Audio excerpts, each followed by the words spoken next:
Assalamu alaikum wa rahmatullahi wa barakatuh. I am Azmat Hussain, currently a grade 9 student, and I have the honor of sharing some insights with you under the guidance of our esteemed teacher, Mr. Ilyas. I am very excited to take you on a journey through one of the most fascinating topics of biology, the nucleus, the controlling center of the cell. Let's begin with an analogy. Just imagine a situation. एक country है जहाँ पर कोई भी government नहीं है. क्या ये पॉसिबल हो सकता है कि उस कंट्री में लॉ एंड ऑर्डर एनफोर्स हो जाए? क्या ये पॉसिबल हो सकता है कि उस कंट्री में रोड्स, स्कूल्स, हॉस्पिटल्स मेंटेन हो? Definitely not, because a government is very important for ensuring the law and order in the country, right? वैसे जो न्यूक्लियस है ये सेल की एक कंट्रोलिंग सेंटर की तरह होता है जो बाकी सब सेल ऑर्गेनेलिज को कंट्रोल करता है, और बाकी सारे सेल ऑर्गेनेलिज जो है वो न्यूक्लियस के अंडर ही काम करते हैं. And before diving deep into the topic, let me give you a brief description about what is cell.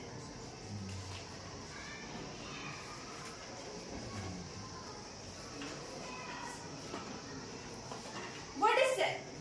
Cell is a basic structural and functional unit of life. For example, we make buildings. What we use in these buildings? We use small bricks. So what are these bricks?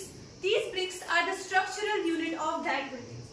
Likewise, cell is also the basic structural and functional unit of our life. And discovery of cell, we all know that first non-living cell was discovered by Robert Hooke in 1665. So who discovered the first non-living cell? It was discovered by Robert Hooke in 1665. First living cell was discovered by Anthony van Leeuwenhoek in 1674. He just not only discovered the living cell, but he also discovered Spirogyra, bacteria, and RBCs. After that comes the shape of the cell. Cells are of different shapes. They may be spherical, they may be elongated, they may be spindle shaped, or any other shape. Size of the cell. On the basis of size of the cell, we all know that the overall largest cell in the world is ostrich egg cell. The overall smallest cell is mycoplasma. The largest cell in the human body is egg cell. The smallest cell in the human body is sperm cell. And the longest cell in the human body is nerve cell, also called as neuron.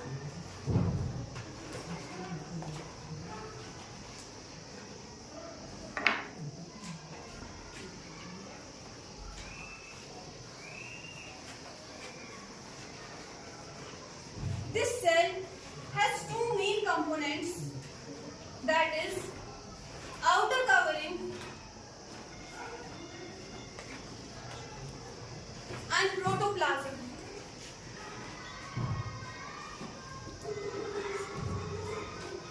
This outer covering contains cell wall in the plant cell and plasma membrane in the animal cell. So what is this protoplasm?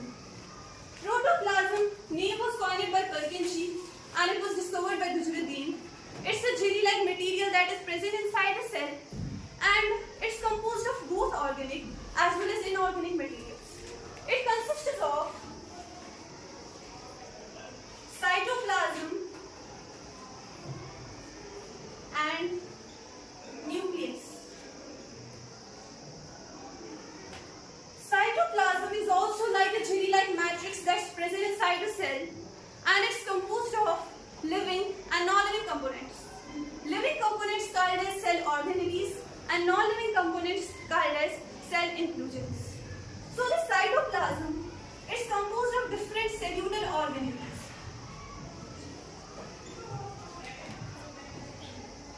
But today our major concern is about the nucleus.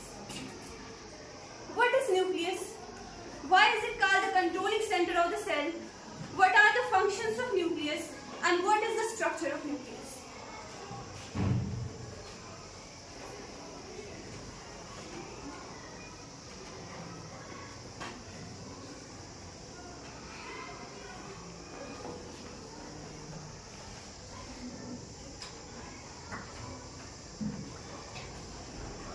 Nucleus is the largest double membrane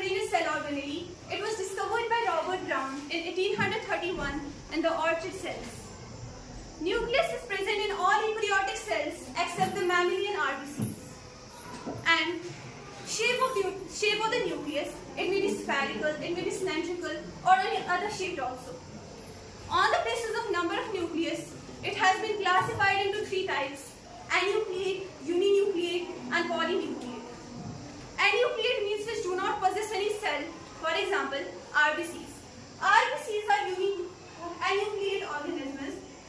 Actually, they are anucleate cells. After that is uninucleate. Uninucleate means that is composed of a single cell. For example, most eukaryotic cells.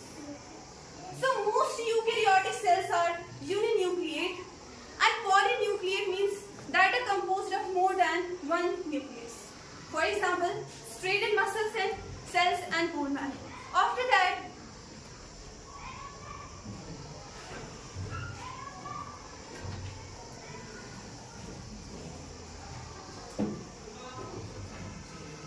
now we're going to discuss about the structure of nucleus.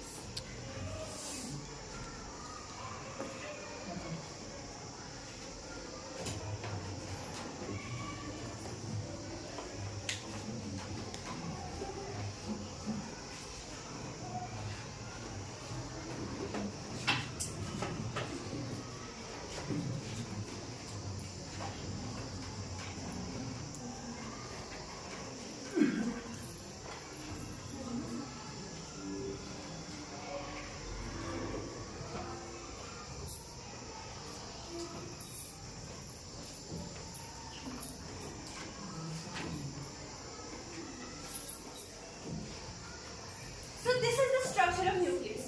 What is nucleus composed of? First of all, it's composed of nuclear membrane. Nuclear membrane is the outermost covering of the nucleus. It's composed of inner membrane and outer membrane. Both of them are called as nuclear envelope. Nuclear envelope. The second most important component of the nucleus is nucleoplasm, also called as karyolymph. So it is a space that is filled between the nuclear membrane and the nucleus.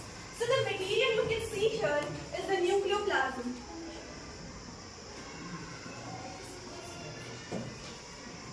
So what is this nucleoplasm composed of? It's composed of semi-solid granules and matrix. The third most important component of the nucleus is chromatin material. Chromatin material are the thread-like structures that are present inside the nucleus. And the fourth component of the nucleus is this nucleolus. Nucleolus is the spherical structure that is present inside the nucleus. It may be central also, it may be peripheral also.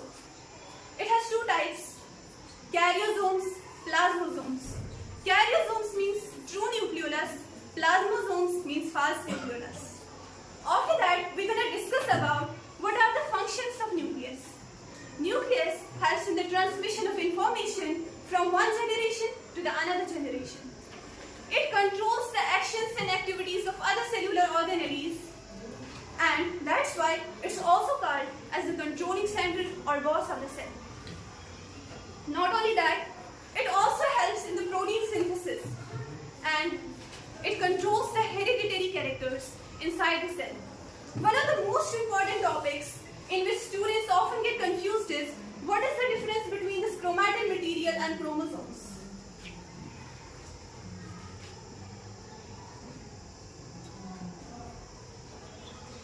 So here it is the rough sketch of chromosome.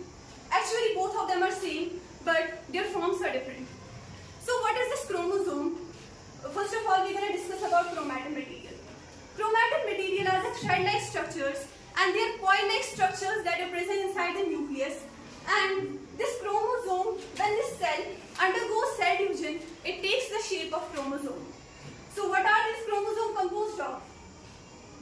They are composed of smaller particles or materials called as genes. And these genes are composed of DNA molecule.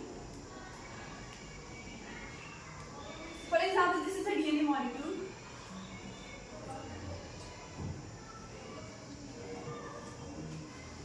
And these two are called as sister chromatids.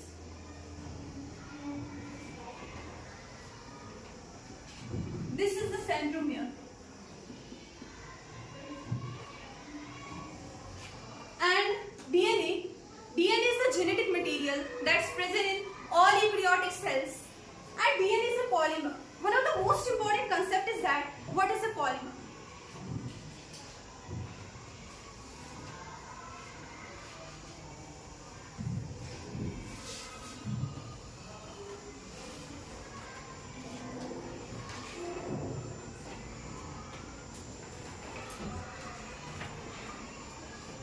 So polymer is actually a molecule which consists of repeating units called as monomers. For example, starch.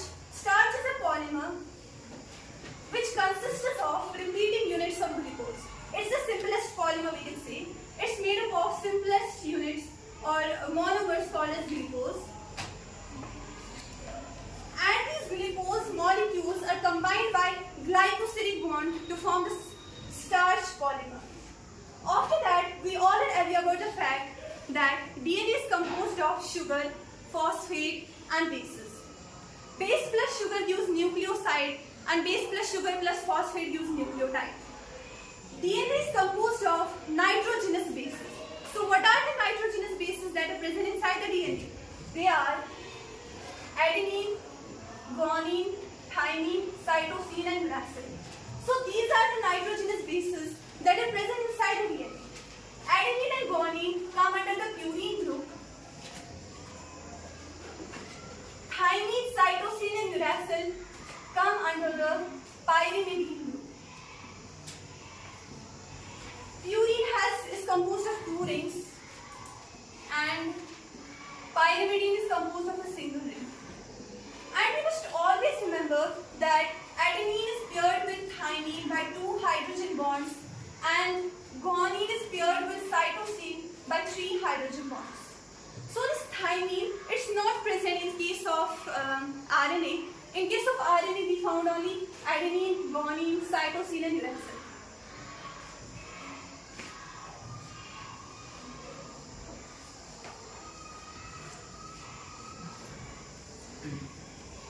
So DNA was discovered by Friedrich Miescher and the 3D structure of DNA was given by Watson and Crick.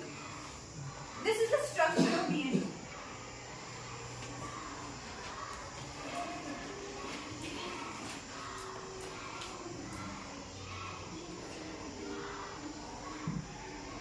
So this is the structure of DNA, also called as double helix structure. So this was all about nucleus, chromosomes, DNA. Thank you for your kind attention. I hope this lecture has given you a clear understanding of why nucleus is very important in biology. Thank you.